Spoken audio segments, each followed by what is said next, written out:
थोडं तुझं आणि थोडं माझं मालिकेच्या 20 ऑगस्टच्या भागात तात्याने ठणकावून तेजसला सांगितलेलं असतं की या घरातल्या माणसाची आणि या घराशी तुझा आता काहीही संबंध नाही. या घरात तू पाऊल टाकायचं नाहीस. त्यावरती आता माजोर्डी गायत्री जोरजोरात टाळ्या वाजवायला लागते आणि तात्यानं म्हणते की वा तात्यासाहेब, केलात की न्यायनिवाडा, दिलीत तुमच्या मुलाला शिक्षा.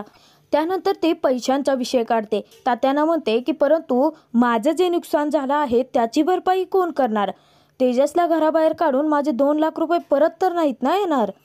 तात्यासाहेब गायत्रीला शब्द देतात की सुनबाई, तुझे जे पैसे आहेत ना ते हळूहळू फेडेन मी. त्या पैशांसाठी मला राबावं लागलं तरी सुद्धा चालेल. इतक्यात तेजस सांगतो की नाही, चूक मी केली आहे म्हणजे ते पैसे मीच फेडणार की. आणि वहिनी, हा व्यवहार आपला आहे. परंतु वहिनी एकच सांगतोय, या सगळ्यांमध्ये तात्यांना त्रास द्यायचा नाही. त्यावरती आता गायत्री सांगते की कुठून फेडणार आहेस रे माझे पैसे? कसे देणार आहेस? कोणाची तरी फसवणूक करणार आहेस? कुणातरी लुटमार करून आणून देणार आहेस का? आणि मग आता ते पैसे फेडण्यासाठी परत घरात चोरी करणार. त्यापेक्षा तात्यासाहेब मी काय म्हणते, सांगा ना त्याला सही द्यायला. इतक्यात आता तेजस सांगतो की मिळणार नाही. गायत्री तिथे आता तेजसला सांगते की हो, तू जरी सही देणार नसला तरी मी मिळवल्याशिवाय शांत बसणार नाही. आणि एक गोष्ट लक्षात ठेव, तात्यासाहेबच मला तुझी सही प्रॉपर्टीच्या पेपरवरती मिळवून देतील. येत्या 25 ऑगस्टपर्यंत प्रभूंच्या घराण्यातल्या मोठ्या सणापर्यंत माझे पैसे तुला फेडावे लागतील. नाहीतर या घरात जे सामान आहे ना ते विकून मी माझे पैसे वसूल करेन. खूप जीव अडकलाय ना या अडगळीच्या सामानामध्ये तुमचा. गायत्रीच्या त्या वाक्यावरती तात्या सुनंदा या दोघांनाही मोठा धक्का बसतो. गायत्री मुद्दामच तिथे छायाला विचारते की छाया, कुठून सुरुवात करायची ग या घरातल्या साफसफाईला?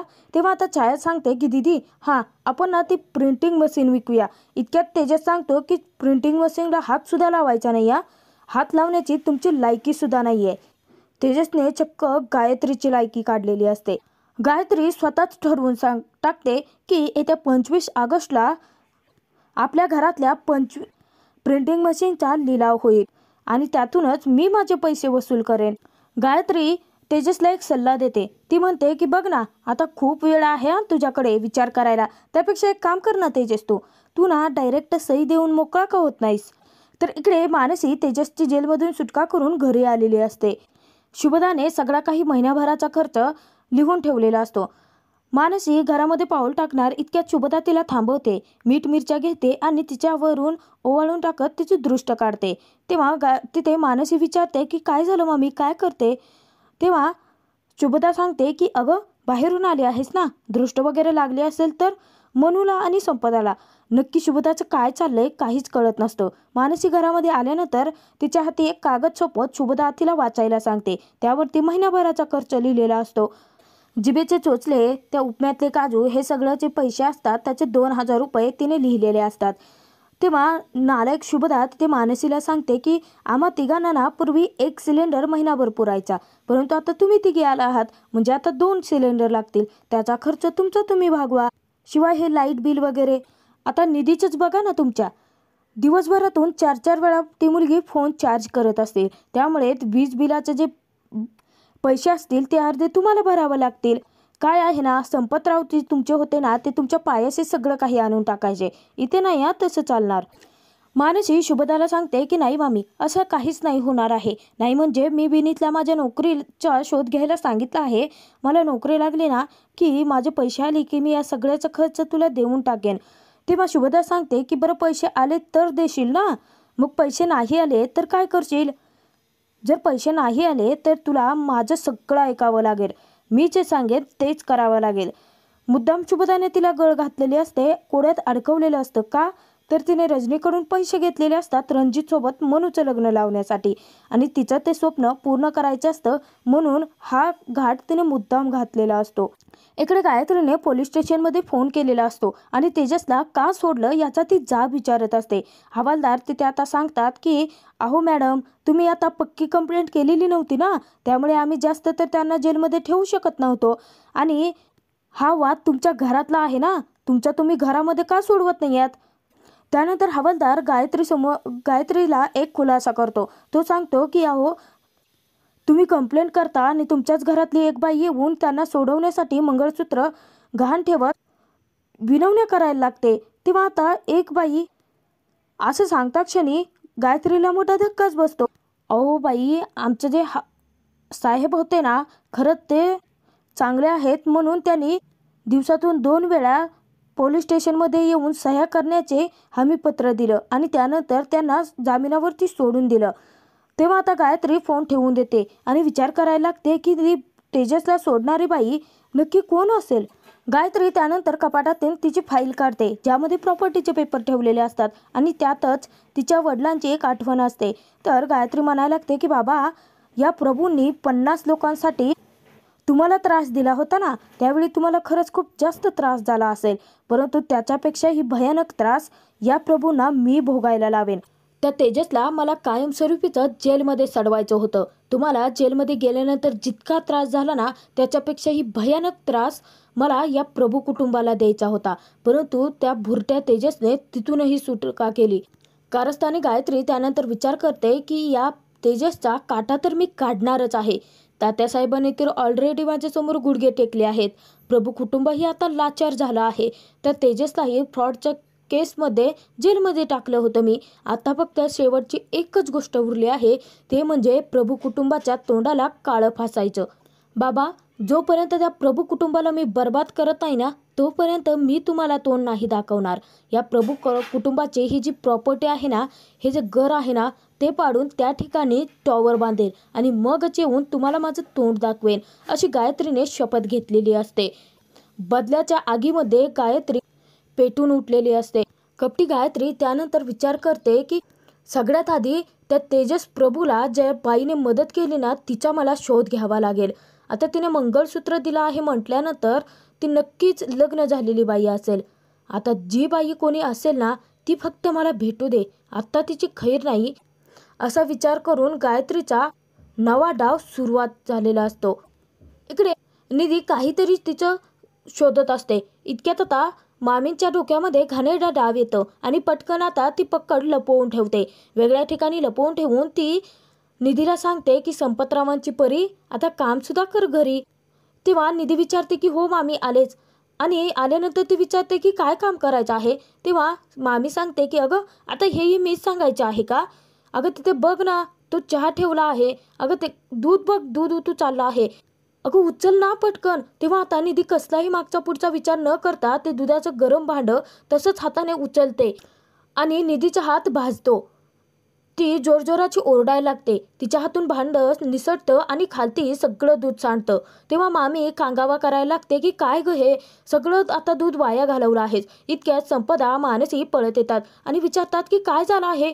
तर सगळा घडला प्रकार लक्षात येता मानसी पटकन आता दुधाचं भांडं ओढणीने धरते आणि गॅसवरती ठेवते. तेव्हा ती म्हणते की निधी, अगं ते बाटलेलं गरम आहे, एवढं साधं कळत नाही आहे, हाताने उचलतं का कोणी.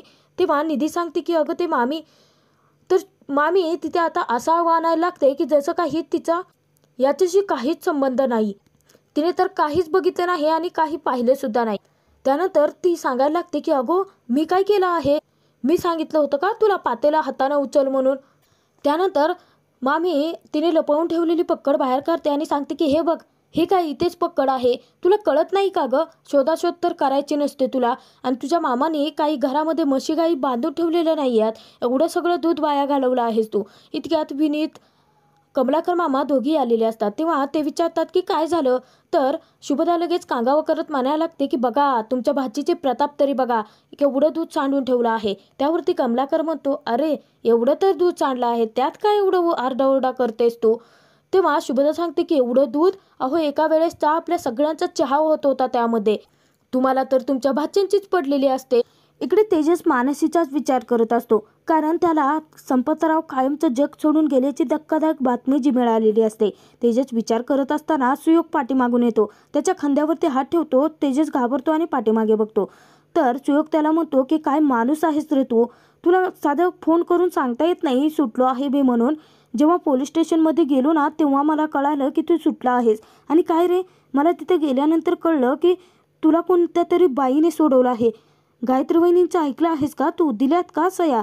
बरं जाऊ दे, दिल्या तर दिल्या, सुटलास बाबा या सगळ्यातून. तेव्हा तेजस सांगतो की नाही, जन्मठेप एक वेळेस मी पत्करले असती, पण सया अजिबात देणार नाही. गायत्री वहिनींच्या गेमांमध्ये मी कधीच नाही अडकणार सुग्या, असं म्हटल्यानंतर तिथे आता मग सुयोग विचारतो की तुला नक्की सोडवलं कोणी? तेव्हा तेजस सांगतो की मिस लकी चांप आल्या होत्या मला सोडवायला. तर तिथे आता मग ते सुयोग बोलून जातो की मिस मानसी. तेव्हा तेजस सांगतो की अरे हॅलो बोल. अरे जर गायत्री वहिनींना जर कळालं ना मिस लकी चांपने मला सोडवलं आहे, उगाचच खार खातील त्यांच्यावरती त्या.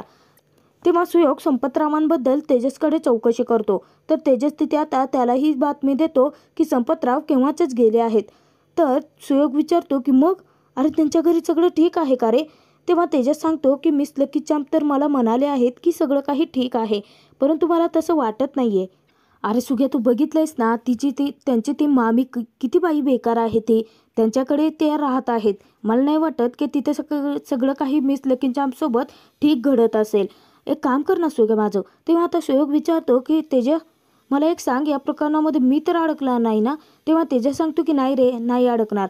तुला फक्त एकच काम करायचं आहे, ते म्हणजे तू मिस लकी चांपचा पत्ता शोधून काढ. त्या इथेच मुंबईमध्ये राहत आहेत, MD रोडला.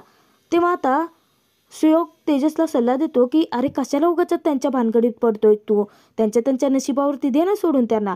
तेव्हा तेजस सांगतो की नाही, मिस लकी चांपचं लग्न मोडलं आहे. त्याच्या धक्क्याने संपतराव सुद्धा गेले आणि त्या सगळ्या जे घडलेल्या घटना आहेत त्याला कुठेतरी मीही जबाबदार आहे असंच मला वाटतं. तेजस सुयोगला सांगतो की आता जोपर्यंत मिस लकी चांप यांना त्यांचं सगळं सर्वस्व परत मिळत नाही तोपर्यंत त्यांची साथ नाही सोडणार मी. तेव्हा सुयोग सांगतो की तेजा चुकतोस ना तू. हे बघ, या सगळ्या प्रकरणातून बाहेर पड एकदाचा. सतत तू त्यांच्या मदतीला का धावून जातोस रे? तेजस विचार करतो की सुयोग, अरे संपतराव जेव्हा हयात होते तेव्हा त्यांनी त्यांच्या आयुष्यात घडणारी प्रत्येक गोष्ट विश्वासाने मला सांगितली होती आणि त्यांनी मला वचनसुद्धा दिलं आहे, मी काही झालं तरी मानसीची साथ नाही सोडू शकत.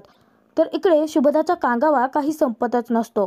मामी तिथे त्यांना सांगते की तुम्ही आणि विनीत दोघं मर काम करत असता आणि या बघा इथे घरी सगळा उधळवास करत आहेत. तेव्हा विनीत सांगतो की अगं आई, काहीही घडलेलं नाही आहे, उगाच तमाशा का करतेस तू? आणि ते पुसता येण्यासारखं नाही आहे का? पुसून घे. मानू तू अजिबात काळजी करू नको, ते सगळं मी पुसतो. बरं म्हणू ऐक, तुझं जे नोकरीचं होतं ना, खरं तर नोकरीचं अजून काही कळलेलं नाही आहे, परंतु माझ्या एक क्लायंट आहेत, त्या मॅडमना ना त्यांच्यासाठी केक बनवायचे आहेत. तेव्हा आता तू ते 2-3 केक तू बनवून देशील का? तेव्हा मानसी खूप खुश होते, कारण तिला पहिलं काम मिळालेलं असतं आणि ती लगेच विनीतला हो बोलून टाकते.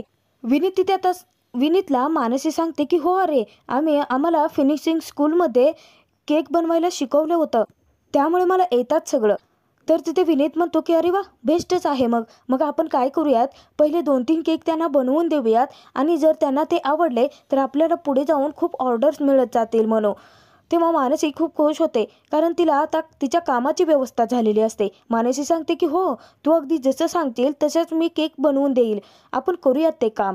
तर इकडे मामी आता घाणेरड्या मनामध्ये विचार करते. ती म्हणते की आता जर ही मानसी कामाला लागली आणि पैसे जर कमवायला लागली तर ती रणजितरावांशी अजिबात लग्न करणार नाही. इथे माझाच मुलगा माझेच प्लॅन तो फिसकावतो. मामी तिथे आता लगेच कांगावं करायला लागते. ती म्हणते की नको नको, अरे ही जर आता काम करायला लागली, बाहेर जाऊन नोकरी करायला लागले तर ते संपतरावांचं भूत माझ्या मानगुटीवर येऊन बसेल ना. तेव्हा विनीत म्हणतो की अगं तुझं काय चाललं आहे नक्की? अगं तिला काम करायची इच्छा आहे ना, मग करू देत. तेव्हा आता तिथे संपदा सांगते की वहिनी, आणि आता मनूने जर काम केलं तर 4 पैसेही मिळतील ना. तर तिथे मामी सांगते की परंतु संपतरावांची हीच इच्छा होती ना की मनूने कधीच कोणाच्या हाताखाली नोकरी करू नये. मग त्यांना आवडणार आहे का हे सगळं? शुभदा तिथे सांगायला लागते की अगं हे काय, मला संपतराव माझ्या नजरेसमोर दिसत आहेत. नको नको, मनूला उगाच आपण कामाला लावायला नको. त्यापेक्षा आपण एखादा वेगळा पर्याय काढूयात ना. नाही म्हणजे मी काढते, आपण ना मनूच्या एखाद्या चांगल्या घरात लग्न लावून देऊयात, एका खानदानी घरात. तेव्हा विनीत म्हणतो की अगं आई, ती नोकरीचा विचार करते, तुझं काय चालू आहे इथं? तेव्हा शुभदा सांगते की तुम्हाला सगळ्यांना माझं चुकीचंच वाटणार. पुढे शुभदा सांगते की आता जर मनू नोकरी करायला लागली तर मी वरी गेल्यानंतर आता संपतरावांना काय तोंड दाखवणार आहे. तर तिथे विनीत म्हणतो की आई बरं ठीक आहे, आपण लग्नाचा विचार करूयात, परंतु आत्ता कुठे हे मध्येच काढला आहे. कमलाकर आता बरोबर विचार करतो. कमलाकर विचार करतो की शुभदा आता मानसीचं लग्न लावायचं ठरवते आहे, म्हणजे आता तिच्यात फायदा नक्कीच असणार आहे. त्याशिवाय उगाचच हे काम ती अंगावर नाही घेणार आहे. तर शुभदा आता तिथे हट्टच धरलेला असतो संपदाला. तेव्हा आता संपदा सांगते की अगं वहिनी, जर एखादं चांगलं स्थळ आलं तर आपण लग्नाचा विचार करूयात की. तेव्हा आता मानसी सरळ नकार देते. ती सांगते की मला आता लग्न करायचंच नाही आहे. तेव्हा तिथे शुभदा मोठ्यानेच म्हणते की का? तर शुभदा संपदाला सांगते की अगं सांग तिला काहीतरी, लहान आहे ती, काय विचार करायचा काय निर्णय घ्यायचा कळत नाही आहे तिला. मानसी सांगते की मामी, खरं तर मी लग्नाला नकार देते आहे कारण आता माझ्यावरती खूप साऱ्या जबाबदाऱ्या आहेत आणि त्याचमुळे मी या निर्णयावरती ठाम आहे असं सांगून ती जाते. तेव्हा सगळेजण तिथून निघून जातात आणि शुभदाचा प्लॅन चौपट झालेला असतो. मामी तिथे विचार करते की मानसी, तुला जरी लग्न करायचं नसलं ना तरी ते लग्न कसं लावायचं हे मी ठरवणार. तर इकडे तेजससाठी सुनंद जेवण घेऊन निघाली असता क्षणी तिथे गायत्री तिला अडवते आणि म्हणते की अच्छा, जेवण कोणासाठी घेऊन चालला आहात? तुरुंगातून सुटून आलेल्या तुमच्या चिरंजीवासाठी? आणि ती तात्यांना हाक मारते. तर तेजसने हा आरडाओरडा ऐकलेला असतो. तेजस वाकून पाहतो तर गायत्री तात्यांना सांगते की अहो तात्यासाहेब, ही कसली शिक्षा तुमची? आता हे तर असं झालं म्हणजे आरोपीला पकडून बिर्याणी खाऊ घालण्यासारखं. ती म्हणायला लागते की अशी कशी शिक्षा तुमची तात्यासाहेब? त्यापेक्षा आता उगाचच तुम्ही हेच प्रकरण वाढवण्यापेक्षा त्याला बोलवा घरात. काय आहे ना, न्यायाची नाटकं बाहेर चालवायची आणि घरामध्ये तत्वांचा खोटेपणा, हो ना? तात्या सुनंदाला सांगतात की अगं सुनंदा, त्याचा या घरातल्या कोणत्याच गोष्टीवरती अधिकार नाही आहे. लक्षात नाही आहे काय येत तुझ्या? जेवणावर सुद्धा त्याचा अधिकार नाही आहे. हा भाग इथे संपतो. पुढील भागात आपण पाहणार आहोत की मानसीने खूप छान असा केक केलेला असतो. तर शुभदा तिथे म्हणते की खरंच या केकसारखं उत्तम आणि छान स्थळ मी तुझ्यासाठी शोधेन. तेव्हा मानसी सांगते की मामी, मला आता लग्न नाही करायचं आहे. तर शुभदा चिडते आणि म्हणते की तुला जसं लग्न करायचं नाही आहे ना, तुला लग्न करण्याचा माझा निर्णय आवडत नाही आहे ना, तसं तू जे माझ्या किचनमध्ये येऊन हे जी नाटकं करते आहेस ना, ती मला नाही ते आवडत. आणि म्हणून एक छान बनवलेला केक ती बाहेर घेऊन येते आणि तिला सांगते की तुला लग्न करायचे नाही आहे ना, मग तुझी ही अवस्था या केकसारखीच होईल असं म्हणून ती केक फेकून देते. इतक्यात तेजसने तो केक झेललेला असतो. तर तेजस आता तिथे सांगतो की उत्तम होणार आहे सगळं. तेजसला पाहता संपदा म्हणून खूप खुश झालेले असतात. थोडं तुझं आणि थोडं माझं मालिकेचे एपिसोड पाहण्यासाठी आपल्या चॅनलला नक्की सबस्क्राईब करा.